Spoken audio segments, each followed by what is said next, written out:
If you played PoE 1, you might be familiar with Breach. For PoE 2, we have created sequels to several PoE 1 leagues. While the mechanic is familiar, the monsters, bosses, rewards, and progression are all new.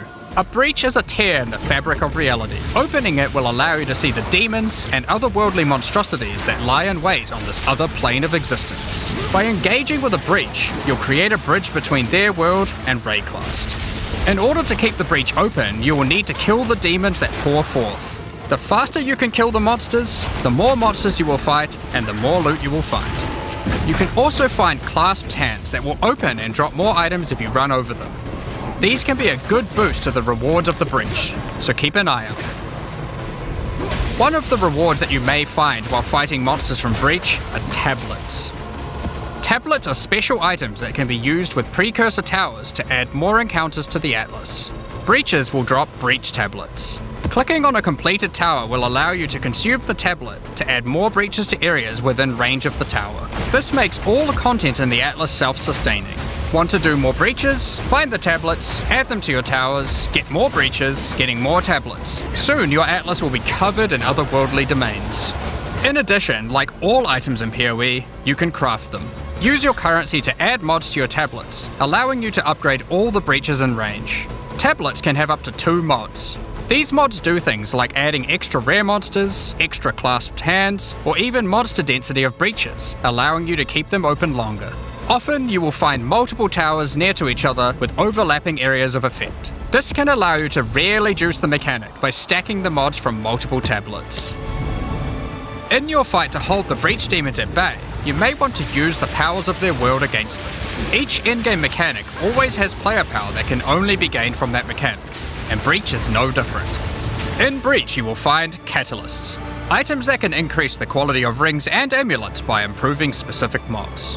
You can also find Breach Rings, a special base type that can have its quality improved by catalysts up to 50%. In this case, you could create a ring with around 170 life. Breach Rings can become some of the strongest rings in the game, giving you some good motivation to face the demon hordes. In addition, each endgame mechanic needs to have a pinnacle endgame encounter. While killing Breach monsters, you may find Breach Splinters. Collect enough of these and you'll be able to create a Breach Stone.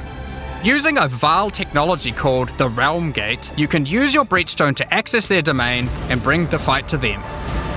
In this twisted domain, you will find nothing but a single massive breach. Triggering it will reveal hordes of breach inhabitants.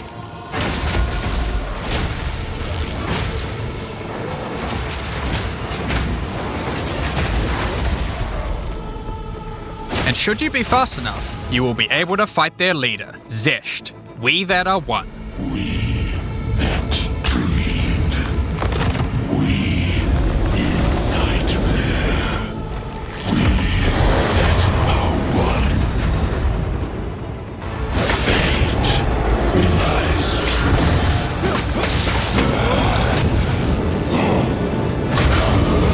So they broken sun.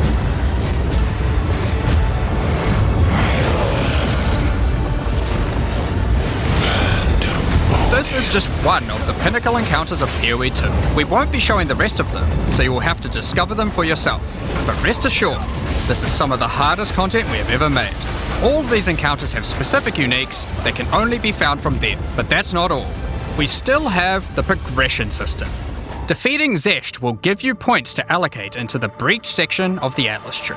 Allocating these points will make breaches and the Breach domain even harder, but will give you more rewards. The small nodes will increase the difficulty of the Twisted Domain, while the large nodes have more specific bonuses.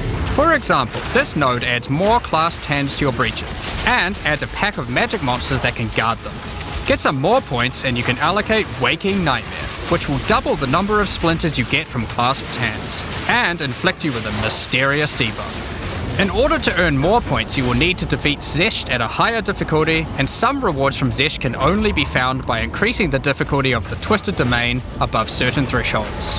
Defeating Zesht at difficulty 4 will be a challenge indeed, but there are many more threats